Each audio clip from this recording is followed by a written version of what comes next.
Are you surprised that people are still at this level of fervor, even though we've seen him be a 5th round pick? So it's interesting. I thought it would die off a little bit. Well, I hate to tie everything back to my doom and gloom feelings about the internet, but I do think that this is where the algorithmic loop comes into play, which is the algorithm rewards stories that people think are interesting, and thereby people keep feeding the algorithm the stories that they know the algorithm likes and will spit back out. And for whatever reason, he does it, right? Like, he is for someone who has not demonstrated himself to be interesting at all, he really, really like captivates people. I think he's going to make the team.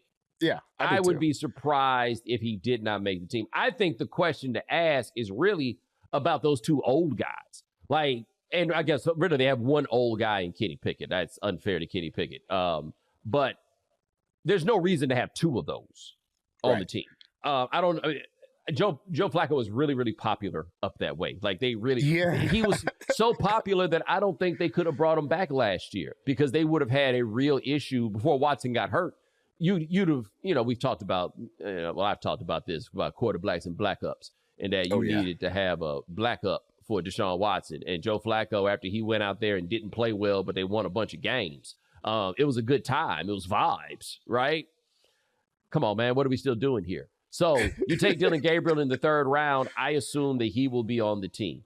And then I assume it will be one of the 2 older guys. If you think Kenny Pickett has a chance, then maybe it's him. I see no reason for Joe Flacco to be playing for your team at this point. Like, this is, they were begging for him to take the job for Anthony Richardson last year. And nope, it wasn't a go.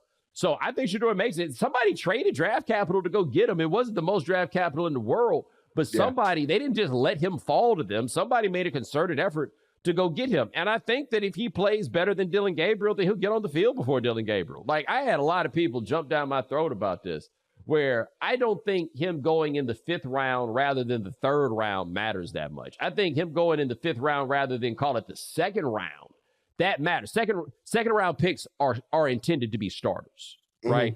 3rd round picks, we'll see. We'd like to get you out there.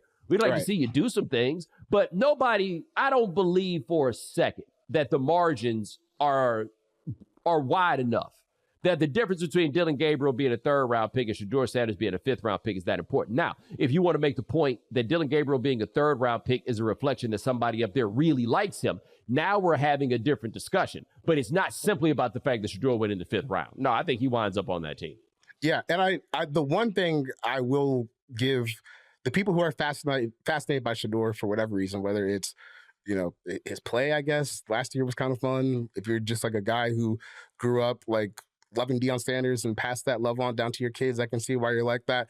The one thing I will give them is you're looking at this quarterback room. If you're a fan of Shedeur and say, why can't he go beat Dillon Gabriel or Joe Flacco or Kenny Pickett? So I do understand that part of it, right? Because why not? Why couldn't he be the Brown starter in October or November? That looks like a quarterback room where everyone will get a chance to start. and I don't mean that in no good way. Everybody, what is the difference between trying any of these out here on the field in terms of the bottom line? Like, I don't pretend that I watch Kenny Pickett that closely. But was there any cause for optimism? Because when I saw what was going on, I didn't see it at all. No, I mean, he got to play with a really good team for a couple games with the Eagles last year. Still looked like Kenny Pickett, just on a really good team. So, yeah. Hey, man, I feel like is axiomatic. If you want to take a quarterback in the top 10, fine. If you want to take a quarterback between 10 and 20 or 10 and 19, that's cool. You want to take a quarterback with like the very last pick in the 1st round and anything after that, knock yourself out. You take a quarterback in the 20s, he stinks. Except Lamar Jackson. He's like the only one. 32. 32. Okay, 32. That's right.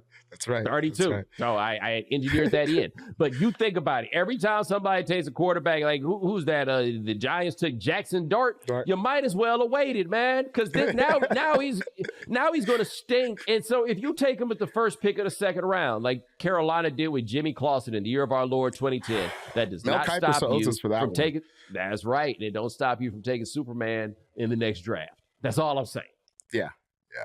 That's the whole Shedeur Sanders thing has been really interesting to me because I'm not gonna lie. At first, I thought it was like, is this just like a Two Americas thing where I'm talking to all my friends about Shedeur Sanders and they're freaking out? And then last week, I saw some ESPN radio host in Cleveland screaming, like belligerently furious, that Shedeur needs quarterback one reps with the Browns. I'm like, y'all, it's June. They've only had mini camp and rookie mini camp. Well, yeah, but he's in Cleveland, right? Yeah, like you can always get it cracking talking about the Browns. Like that's the thing about this is covering football on a national level. You're looking at it and you're kind of like, hey, we don't really have that much news to help dictate what we're talking about. I mean, I guess just hypothetically, I guess we'll do an NFC North preview or whatever. But if you're in a market like Cleveland, there is no time that you can't get it going by talking about the Browns, right? And so what they have there is a guy whose name rings out, who people are very, very familiar with, which I think is not really the case with college players as it was in the past, right? Just because there's so much going on and attention is more distracted. So you got somebody, black quarterbacks are still a fairly provocative notion, right? So you've got like the subtext that comes along with him, and not just a black quarterback, but one who the word on the street was acting a bit of a donkey when he went and did all these interviews and stuff. He done tightened it up since then, right? Everything I've heard him say in those interviews, it ain't none of that. Don't draft me if you don't want to change the culture. He just in there blending in, fitting in with the homies now. But it's going to keep people going for a long time. Like, you don't have anymore a lot of honest to God quarterback controversies in training camp. Like, who's going to be the starter? We don't really have that. Like, even where there's questions about whether the young guy is going to start, you know the young guy is eventually going to start. This one is, honestly, there's a why not on every one of the guys that they have there. So there's suspense in terms of who is going to lead them into last place.